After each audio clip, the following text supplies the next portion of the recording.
Hi, my name is Lisa. I'm an aspiring author who doesn't know what she's doing, and I work a full-time job, and this video is about how I find time, how I stay motivated, and how I set my goals. Starting with finding time. Finding time seems to be tricky, especially when you're working a full-time job. You might be taking courses on the side, or you might be a parent and have other responsibilities. Some ways that have helped me find time is, number one, by writing at the same time every night. I tried the mornings and the afternoons, but that just didn't work for me. Typically, I'll write every night at 9 p.m. If I'm being very honest, this past about 2 weeks, I've been a little inconsistent with my writing, but I'm giving myself grace. My second advice is to attach your writing to a routine that you already have established. So for me, it's part of my nighttime routine, but for others, maybe it'll be their morning coffee, and with their morning coffee, they'll write. Number three, make it accessible. For me, that looks like Google Docs because I can access my book on my phone, my iPad, my computer. There's a diction option if I don't feel like typing. For others, that might look like a notebook that you carry around with you. Whatever it is that's going to help you be able to access your writing on the go. That way, if you're in a waiting room, you can write. If you're sitting in your car, you can do some writing. If you have a long commute, you can do some writing then as well. The fourth thing is to block out your calendar. So for instance, adding a 30-minute block during lunch for you to write, and that way you can visually see the time that you need to be writing and you can have boundaries around it. Another thing that I also do is use the Pomodoro technique, which is a time management technique where you do 25-minute sprints,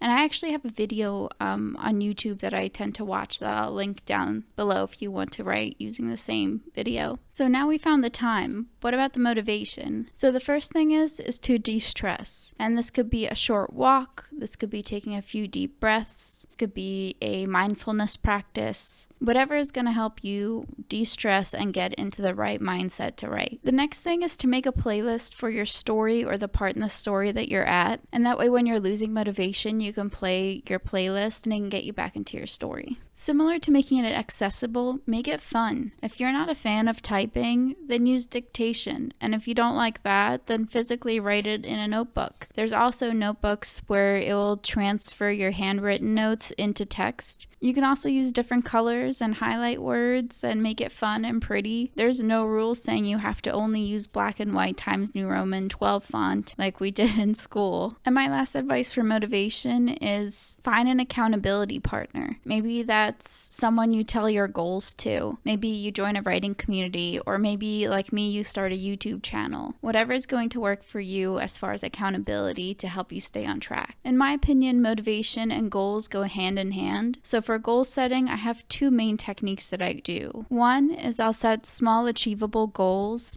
So for instance, writing 50 plus words or maybe writing 10 plus minutes. So that way it's an easy win and it gives me a dopamine hit. The second approach is to have a scheduled deadline. So for instance, if I want to write a book in 6 months, I'll break that down into monthly goals, weekly goals, and then daily goals. I think that can be especially helpful when you are working full-time to see the bigger picture and then breaking it down into bite-sized pieces that are manageable. I am by no means perfect when it comes to balancing working full-time and writing, but I am trying, and these tips have been really helping me, especially get out of the rut that I've been for the last 2 weeks. If you have any other suggestions that I might have missed, I'd love to see them in the comments, but otherwise I hope you have a wonderful day. Say hello to my cat.